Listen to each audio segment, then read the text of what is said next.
One educator, recognizing the signs and choosing to report them, was all it took to save her student from sexual exploitation. One neighbor taking action was all it took to free a young woman who had been sold into slavery right next door. One bystander choosing not to look away was all it took to rescue a 13-year-old who was tied to a bed, drugged, and sold for sex. One person, one moment, one act that saved a life. You are about to see the stories of these real Texans who chose to be the one in the fight to stop human trafficking in our state.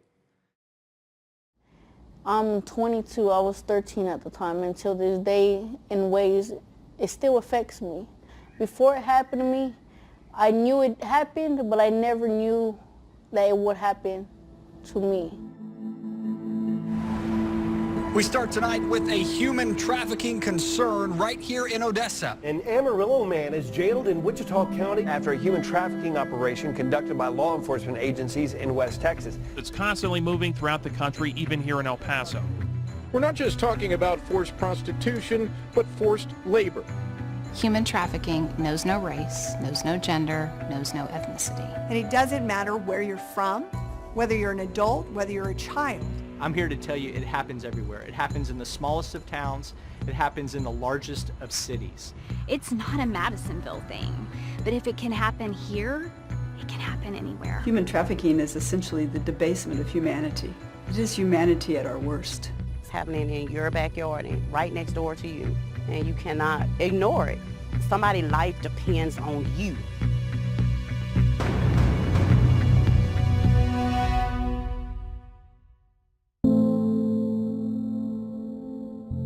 The very first trafficking case that was tried in San Antonio, Texas, involved a 13-year-old child. Human trafficking was not a word that anyone in San Antonio knew, but they learned about it through her testimony. It actually started like any other day. Like, I woke up, a friend called me, can you go with me over here? Something that I do every day, like the people I hang around with every day. And I went. We were actually there to buy drugs. I remember walking in, talking, and I asked if I could use the bathroom. I remember using the bathroom, and when I tried getting out, I couldn't. I tried opening the door, like messing with the lock, and it wouldn't open. It was a weird looking door.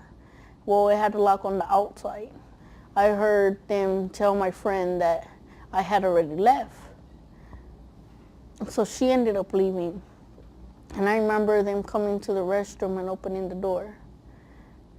And just right there, I guess something snapped in my head what was going on. So I tried to run and like fight and kick, but I was too small. It was two grown men. It's just that girl. She's that type of kid. Well, what is that exactly? She's somebody's baby. She's somebody's daughter. They're somebody's son. And they matter. All of them matter. And nobody should exploit people at their lowest point. Human trafficking is modern-day slavery. It is the exploitation of men, women, and children by third parties for their own profit or gain. This is a problem, a social problem, and a crime that needs all of us to play our part. It's a planned community, so the bottom line is that everybody that came here was just suburbia. It was, attracted families. That was the whole idea of the Woodlands. So it does tend to be very quiet, relatively boring, and a lot of people call it a bubble.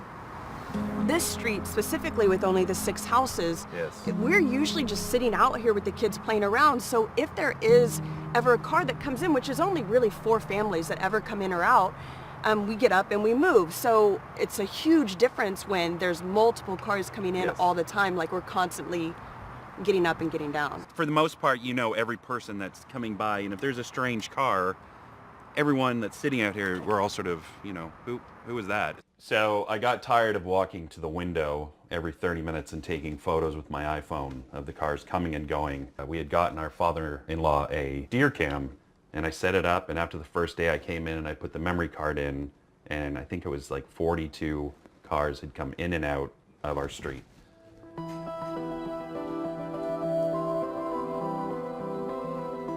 This car is interesting because it was the owners of the house, and they would come once a week to drop off groceries, and that was probably the only car that you would notice again and again. It was amazing to see all of the high-end cars coming in, Porsches to Maseratis to broken down pickup trucks to cars with stickers that their children were on the honor roll at our local school.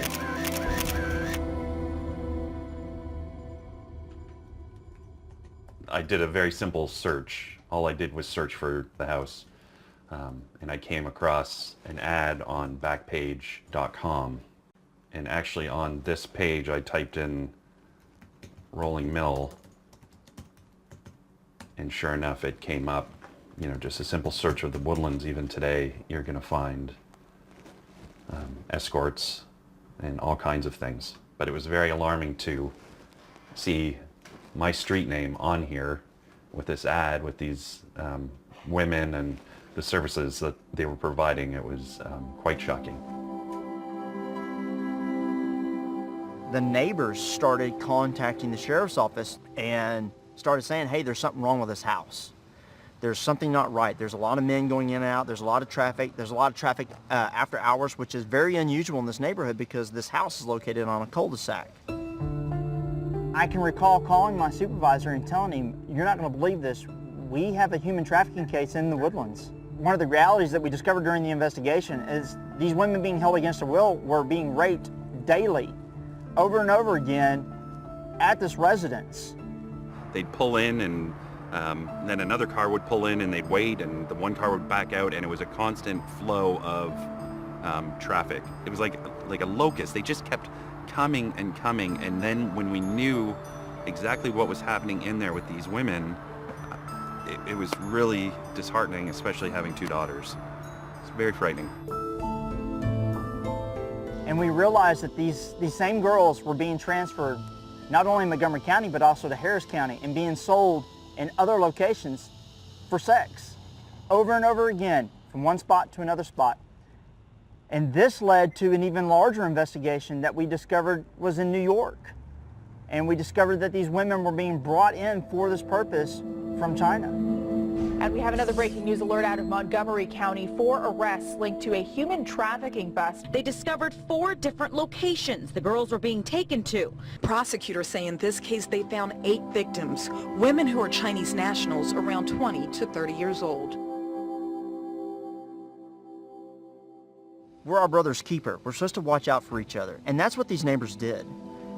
And they shut down an organization that was a multi-million-dollar organization that did nothing but hurt people. The day that I was watching the news and I saw the bust had happened, I was ecstatic. With one phone call, he literally changed everything.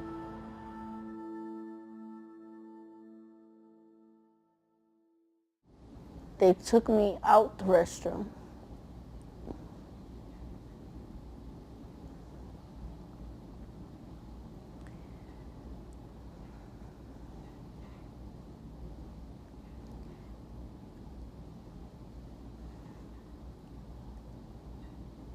And I remember just being so scared because I didn't know what was going to happen. I fought, I kicked, I screamed. It's like nobody heard me. They tied me up to the bed.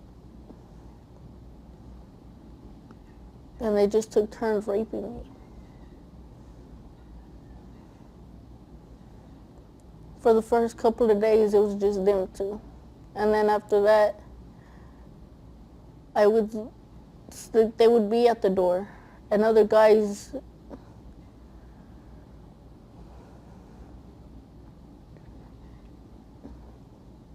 that would come to buy drugs, they would tell them, pay me, and you could basically rape her. And I remember I would kick and scream, but I really couldn't do nothing because I was tied up. And after that, it was like day in, day out, all like different guys would just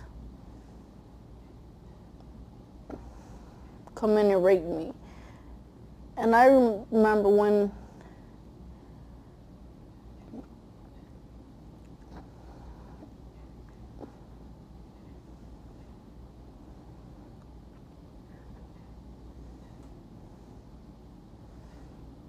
I guess they got tired of me fighting and kicking, even though I couldn't really, it wasn't doing nothing. They started shooting me up with drugs.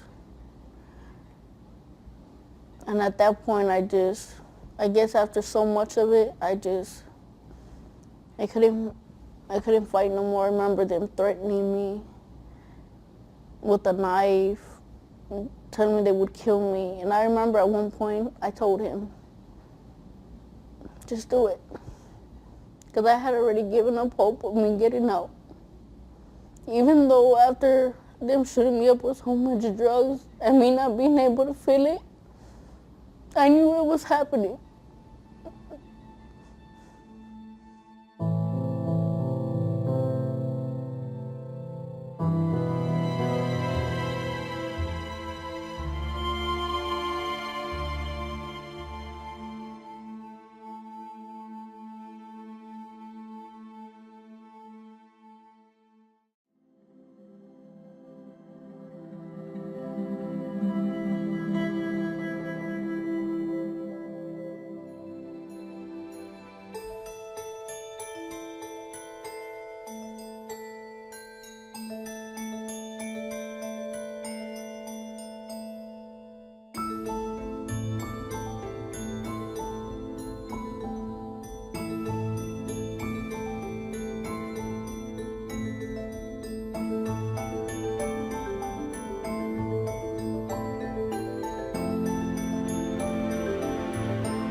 Life in prison or the death penalty could await the truck driver charged with transporting at least 39 illegal immigrants in a sweltering semi-truck from Laredo here to San Antonio. But as we looked at the list of crimes, we did not see human trafficking listed. Smuggling and trafficking are two entirely different crimes. Smuggling or illegal entry is a crime against the border of a nation or against the sovereignty of a nation. Human trafficking, on the other hand, is a crime against a human being. Smuggling or illegal entry requires movement. You don't have to be transported to be trafficked. You can be trafficked in your own home. And that breaking news coming as we've just learned that the couple accused of holding their nanny hostage for years has been granted bond and will be released from jail. Folks who exploit other people for a profit, they do so for that profit, and will do that in any industry where they think they can make money off someone else that they're exploiting. Court documents show the woman worked nearly 20 hours a day here inside the family's home in a gated neighborhood in Katy, where prosecutors say the woman was mentally and physically abused, was refused access to a phone, and was only allowed outside twice a day to walk the couple's children as an unpaid nanny. It really is about using lies, deception, abuse, be it physical or sexual abuse, to make someone do some kind of work for a profit. That woman has now been rescued from what is being called a human trafficking situation. There have been multiple cases where immigrants have been promised the American dream. They've been promised a green card where they have the opportunity to come and work in a satisfying position that they can use to protect and take care of their family. It was an offer he just couldn't pass up. They said they're going to pay me $15 the hour and they're going to give me 60-hour guarantee a week. And they didn't pay me the 15 promise, they paid me $6 the hour, and they didn't give me the 60-hour guarantee, they gave me only 20. Traffickers will use a variety of tactics, both to recruit victims into a labor trafficking situation and or to maintain them there and to maintain control over them so that they keep working. One might be taking advantage of the vulnerability of someone. So maybe someone is vulnerable because they've fled their home country we complain, you know, and the immediately thing that the employer did is to threaten me. And threat the group of workers said, you don't like this, I'm going to send you back to your country. They may take advantage of someone's vulnerability because they have substance abuse issues and or poverty, simple poverty, and or they're faced with some other kind of oppression. Traffickers identify vulnerability in someone and exploit that vulnerability. It can be in the sex industry, or it can be in other industries that are considered legal industries like agriculture, hotel work, construction, food processing, potentially any industry. If someone uses force, fraud, or coercion to make someone else do some kind of work or labor or commercial sex activity, that is considered human trafficking. A common misconception about human trafficking is that it only affects women and girls. And yet what we know from the research and we know from the practice working with victims and survivors is that it also affects men and boys.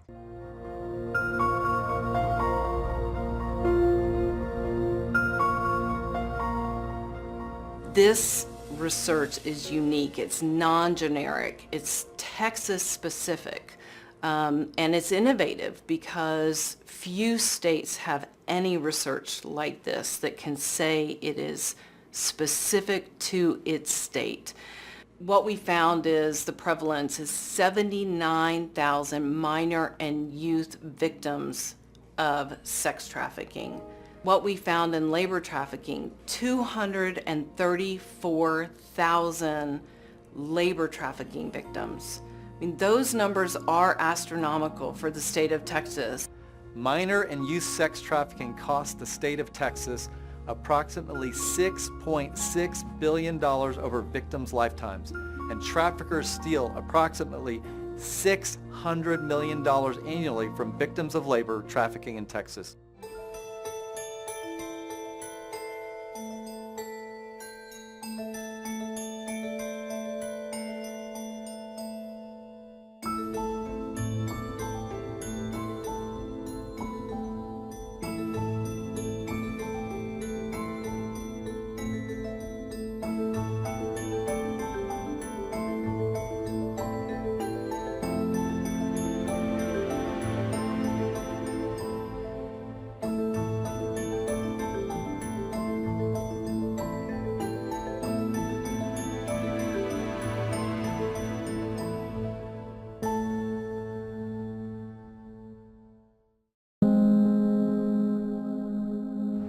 Madisonville is a town of approximately just under 5,000 people. It's a quiet, nurturing, close-knit community.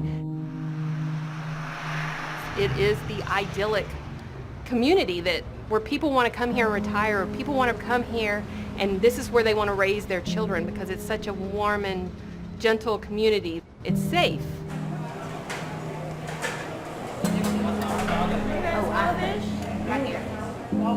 If I had to describe Madisonville, it would be community. I love this town. I love Madisonville. But if it can happen here, it can happen anywhere. It really can. What's interesting about the Madisonville case and how one person can make a difference. One citizen of Madisonville reached out to law enforcement because she saw something that disturbed her. She saw what she believed was a young child, a young girl getting assaulted.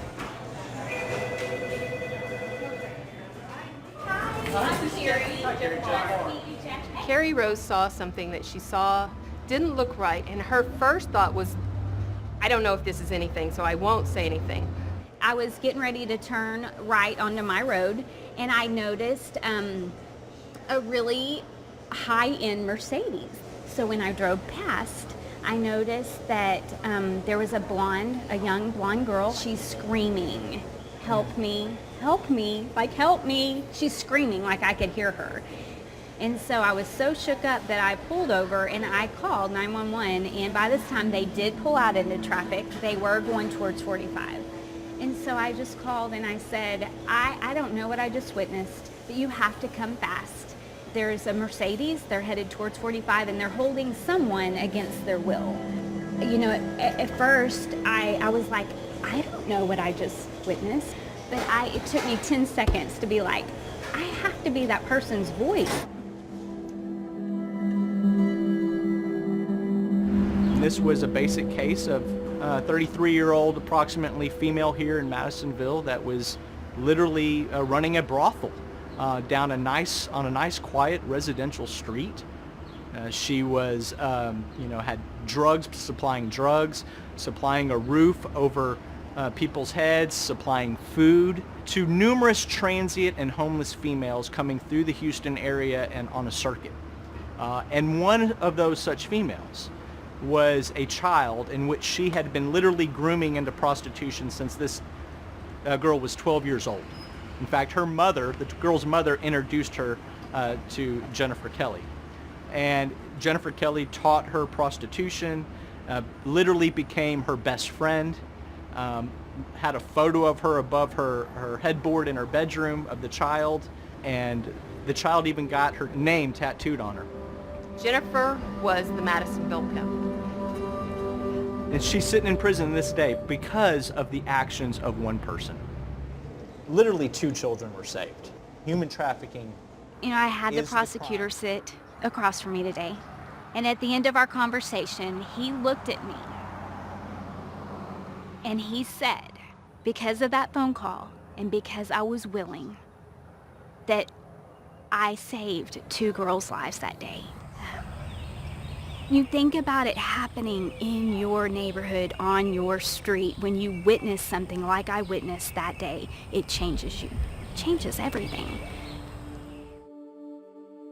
I hope the day comes maybe where maybe our victim is 25 years down the road and maybe she has kids of her own, and it's at that point maybe for the first time she realized that somebody was a voice for her back when she didn't know that she needed a voice. And you may be the only voice that they have. It's important. I'm realizing that now. It's really, really important to speak up and to be aware.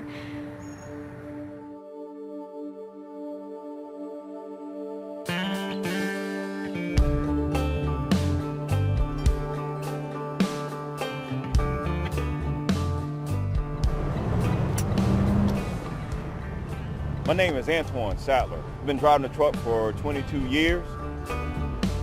Truck drivers, we're all over the country, and so I wanted to take this opportunity not only while I am out here on the road driving and you know, making sure that America gets their goods and doing a job to support my family, but maybe I can also make a difference in someone else's life out here while I'm performing my job.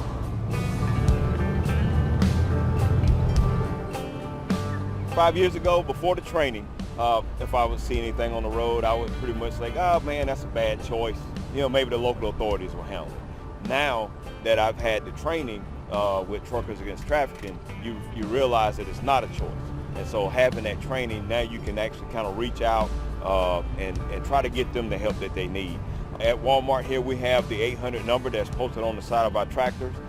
Anytime that we see any questionable activity, we can give the hotline number a call and try to get these people help. Some of the red flags, if you're at a rest area or a truck stop, you may see maybe a minivan or maybe a large SUV kind of parked amongst the driving area here, the parking area where the drivers are here taking their breaks, and that's some of the things you can look out for. Even your people that drive buses and RVs, people on vacation. If you see something, report it, say something. Don't be silent. You could be saving someone's life. I'm just one of hundreds of thousands of drivers out here today on the road. Just think if we all put our eyes and ears to this problem, what we can do to eradicate the human trafficking problem in this country.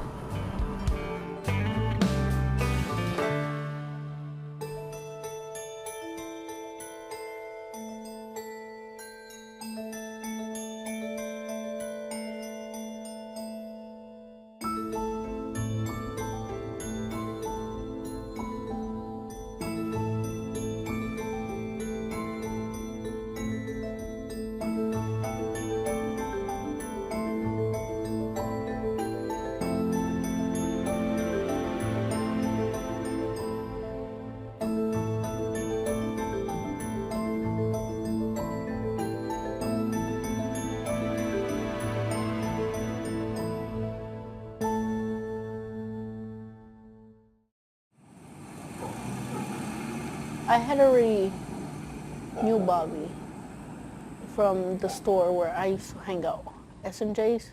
Before that, I had always pictured him as like a big brother, because he would always tell me, you're too young to be out here, like go home. What are you doing? Go to school, do something. This is not the life you want.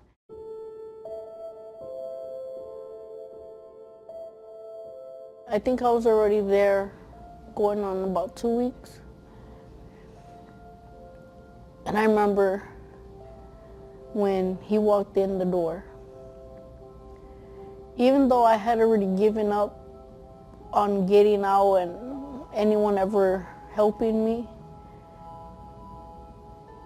that hurt. I remember crying, and in my head, all I was saying was, why? Like, out of all people, you, the one that I pictured as my brother. And I remember him, when Spider closed the door, he picks up his pants, because I guess he was trying to act like he was going to. But when he made sure the door was closed, he told me, he goes, what happened? Like, I'm gonna get you out of here. He goes, I'm gonna leave, but I'm coming back. And I remember telling him, no, don't leave me here. He's like, I promise I'm coming back. And I honestly didn't think he was gonna come back. But he did. Spider had left, I guess, to go get something that he didn't have. And I remember he's like, can you get up? And I tried and I couldn't. He's like, just come on. And I remember I was running, and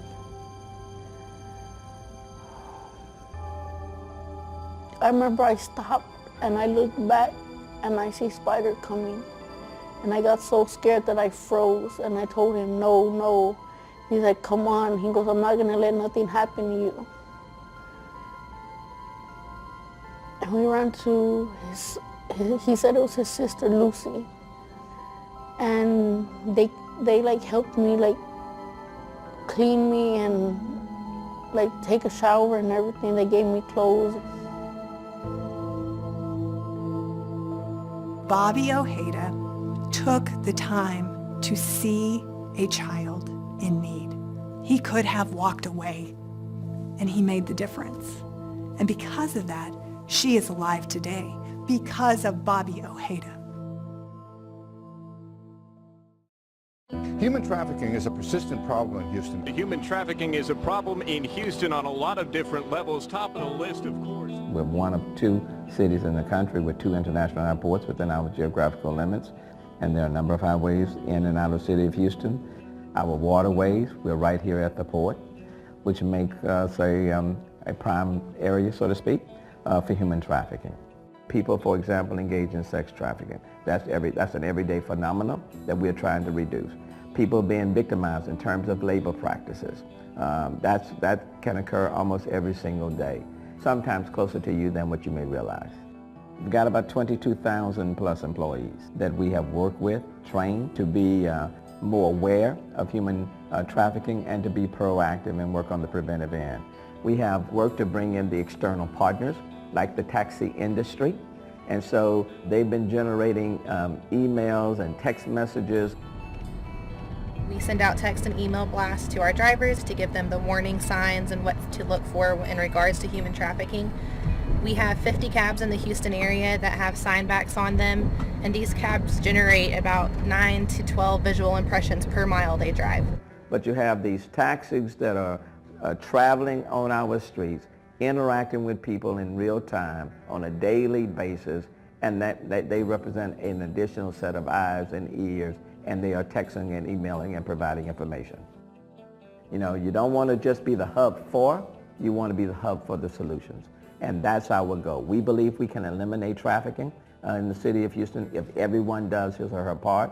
And it's about getting people engaged, getting people to be in a proactive position, and one person can make a difference. Can you imagine what 2 or 3 can do? I think it's important to remember that while investigators and prosecutors and social workers and counselors are doing great work against human trafficking, they cannot do it alone. They can't be the eyes and the ears on the street, in the neighborhoods. in the nail salon, out on the farm, to really recognize when things are not right.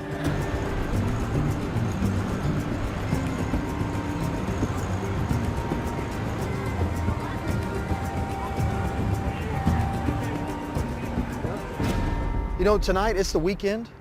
We are working. This is our non-traditional shift. So Backpage, if you don't know anything about it, I call it the other Craigslist. It's where you can find the people that are offering sexual services. A lot of these are adults. Some are minors. Picking them out is a little bit of a challenge. So this one is advertising 18 years old. There's her telephone number. Matter of fact, we know this kid.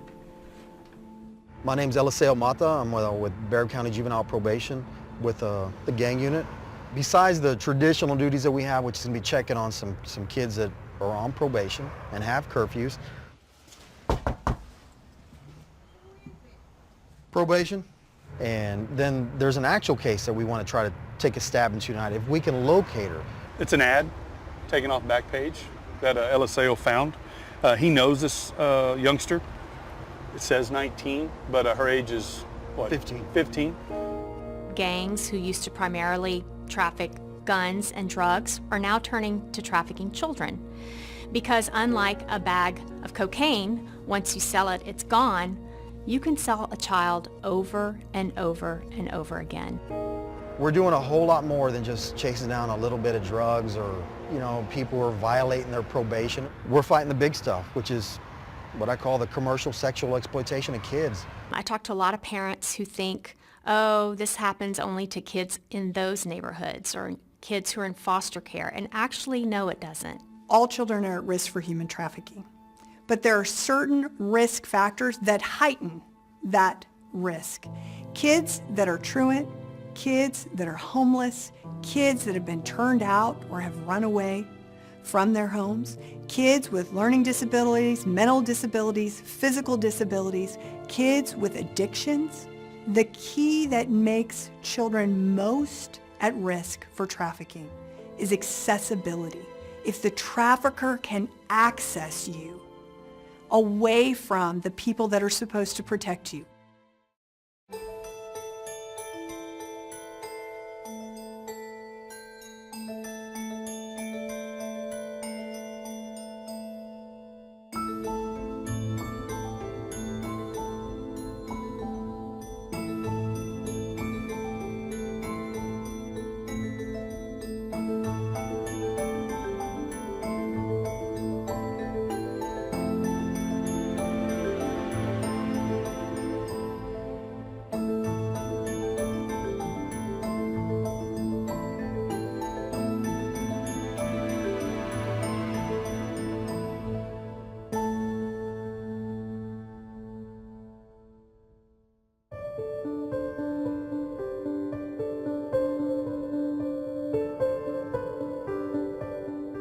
I was an assistant principal at the time, and my job was to ensure, first and foremost, the safety of students. My relationship with Kay was one that was quite unique. This was a student that was very independent, was very bubbly, very energetic. She never got in trouble at school. There were never any issues at school. Great attendance, great grades. Things began to take a turn in a negative way she started to let her grades slip. There were increased absences. Then that turned into flat out absenteeism. She was quiet when I did see her. She was nervous. Her physical appearance had changed drastically. I asked her, "Who's hurting you?" She told me, "You will never know. I promise you, Miss Yamaguchi, you will never find out who's hurting me." What the text said was you need to contact these administrators in reference to a young girl who's possibly being pimped out in Pleasanton and Stockdale. It's a high school, beautiful campus, probably upper middle class to middle class kiddos that go there. Then one day she came in, and we were working at that point with with the detectives at the time. So I was able to stall her, and then that's when the vehicle was searched and the father's phone was found. It was her father. He had been recently released from prison, so she didn't know her father. She yearned for the love of her dad, and he came out and he exploited that. That's a tough weapon to defeat, is love, caring, all the emotions. And now you're gaining that from your trafficker. Why would you want to see that go away? You wouldn't, so you protect them.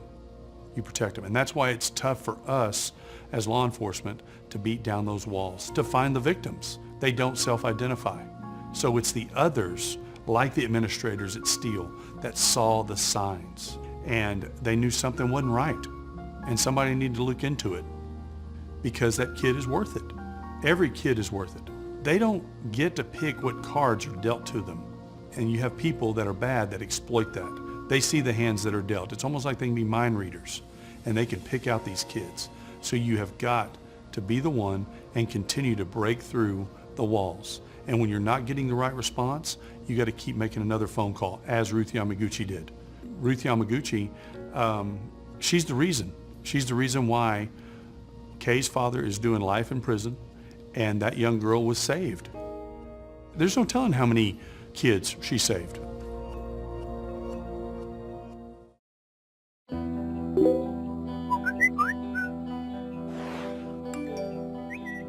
In today's world, teaching kids internet safety is just something we have to do. We all need to care about this issue because all of the children in our lives are at risk. I think you know that we brought everyone together today to talk about human trafficking. How old were you guys when you guys got your first phone? 10. 6th grade. 12 probably. I was 12. 12. Yeah. I've seen like 7-year-olds with iPhones. Oh yeah. Mm-hmm. So how many of you, just out of curiosity, have any kind of parental restriction on your phone at all? One. What kind of restriction? Now I feel like the loser. Your parent would disagree.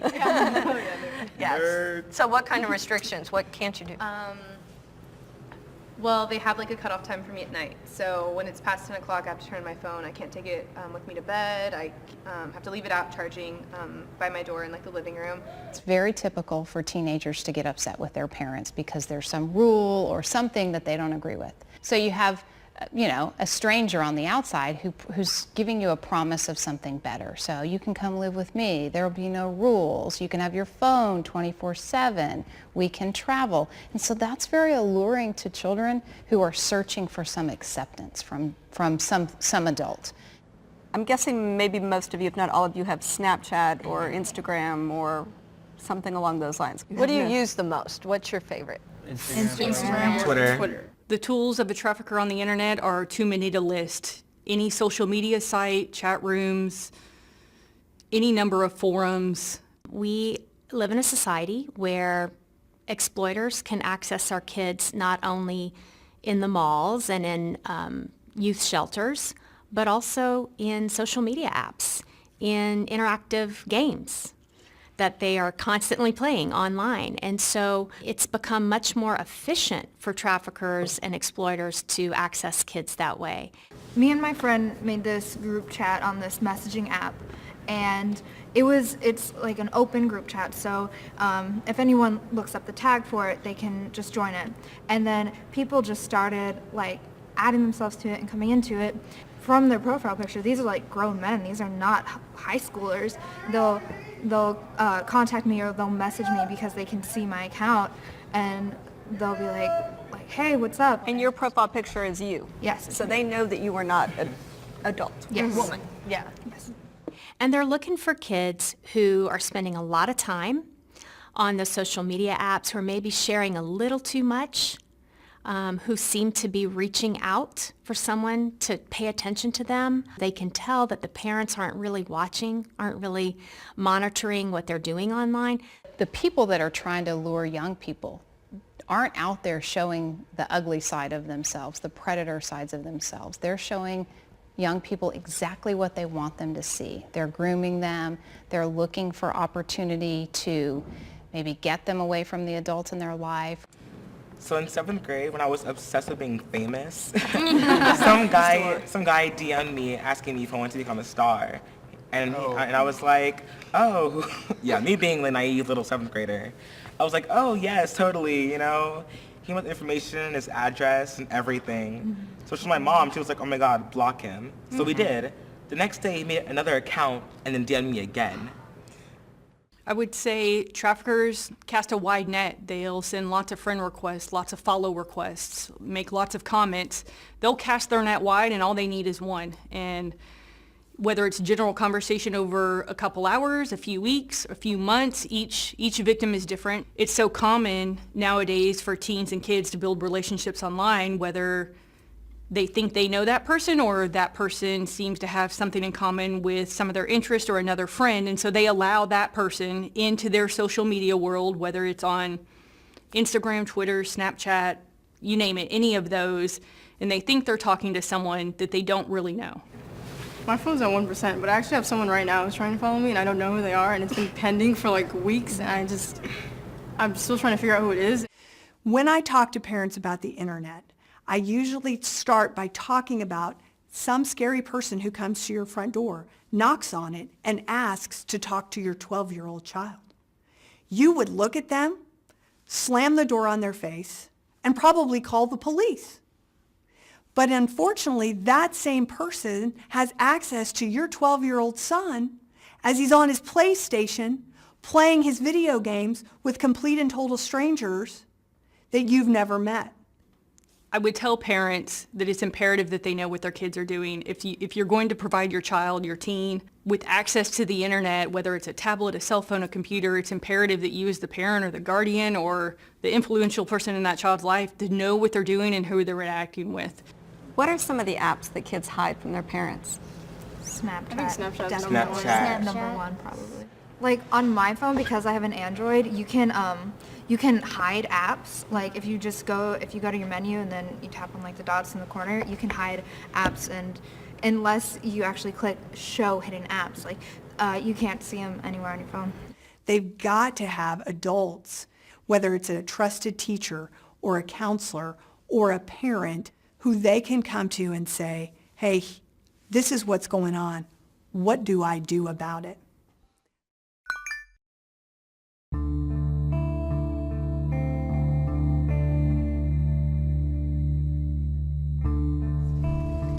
I am Tanya Stafford. I was sold at the age of 13 by my mom for drugs. I'm a survivor of human trafficking. We are headed to the last house that I was kept for 8 of those 10 years. So we are headed to Nachita Street over here in Pleasant Grove. It's a part of Dallas.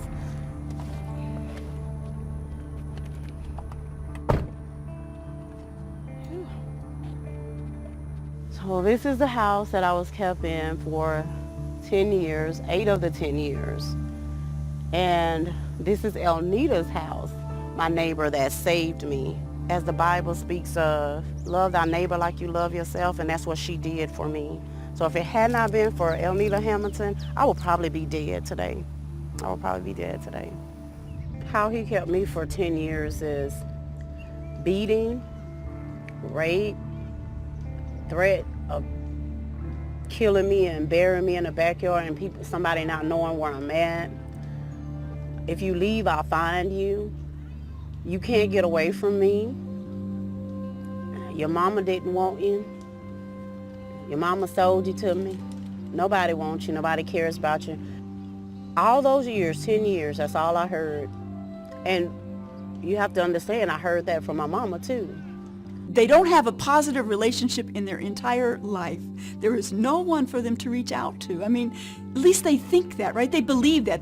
Human trafficking is really about the dynamics of the exploiter with the victim. But I wasn't chained up. I was chained in my mind, though, as far as the fear. I was raped on a regular basis, told what to do, when to do, how to do, and if I did not get beat and raped. You know, once you've been beaten, you don't have to be beaten that many more times to know that the beating's coming. So you do what you need to do, or you just defer to that person. I'm going to stay right there and reluctant to receive your help. If you just trying to help me, it's how much are you going to help me? Are you going to re-victimize me? What do you want? What do you want? Because if somebody asked me if I did need some help, the first thing in my mind is, because I was trained, they don't want anything but sex from you too. Don't pepper them with questions. Don't sit there and try to pry. The question is building that relationship. Do you care about them as an individual? When that person knows that you love them for who they are, then that gives them the ability to share with you things that they wouldn't otherwise share. When we are out in the community, do we recognize those folks that usually are invisible to us, those that live in the margins of our world? Do we look at them? Do we look them in the eye and have a real conversation with them? Do we ask them how their day is and pay attention to how their day is? You know, to solve this vile issue of human trafficking, it's about relationships. And Elnita was persistent with asking, how am I today? Are you okay today? What Elnita offered me to get out that situation was friendship. First it came friendship. Well, first she built a relationship with helping me to trust her. If I trust you and you don't want anything from me, I'm going to tell you everything. I will spill everything. I will tell it on everybody. And so I was taking out the trash, and she was getting in her car to go to work. And she asked me, was I okay? I told her, you know, I looked around, make sure he wasn't there, and then I told her I needed help. I needed help. Girls like me are kept. It's happening in your backyard and right next door to you. And you cannot ignore it. You can't ignore it. Somebody's life depends on you.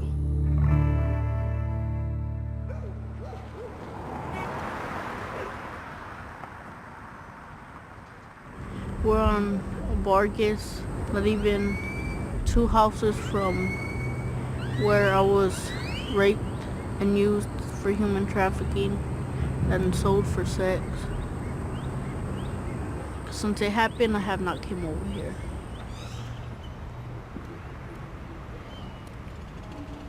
Kirsta Melton. To me, she's the best person I've ever met because she believed me.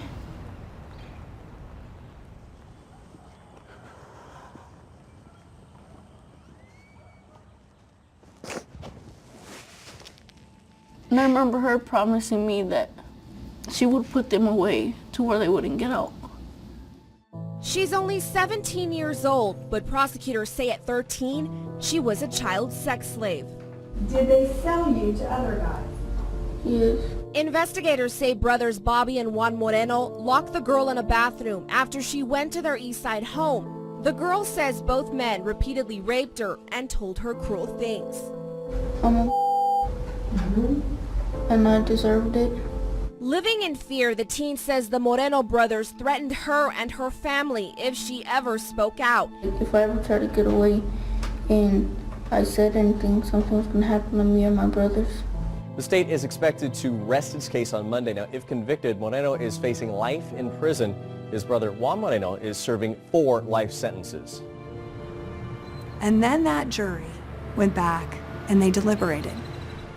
And they gave life sentences across the board. And this jury stayed. They stayed to talk, and they looked at me and they said, you tell her that we gave life because she was worth it. She has sacrificed on behalf of other people.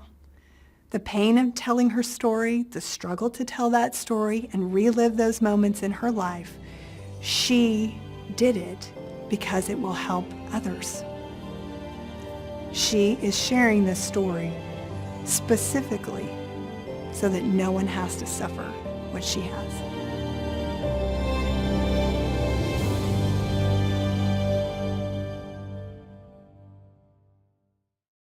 How can you be the one? Pay attention to the people in your community, your surroundings, and report red flag behaviors.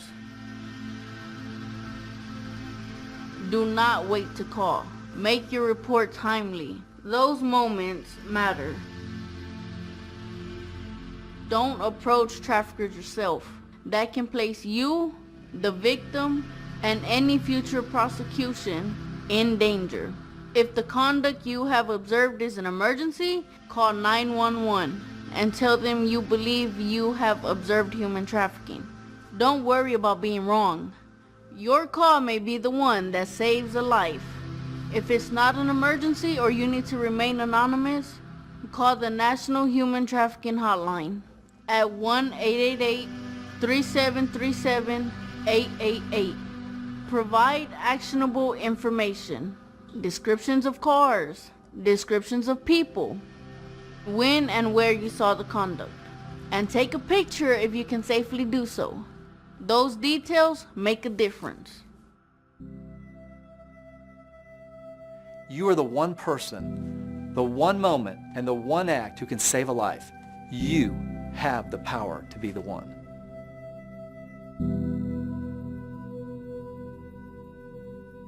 Speak up. Speak up. It takes one voice, and it doesn't cost a dime. Be the one in your city. Be the one in your high school. Be the one on the road. Be the one in your neighborhood. Be the one on your street. Be the one for your neighbor.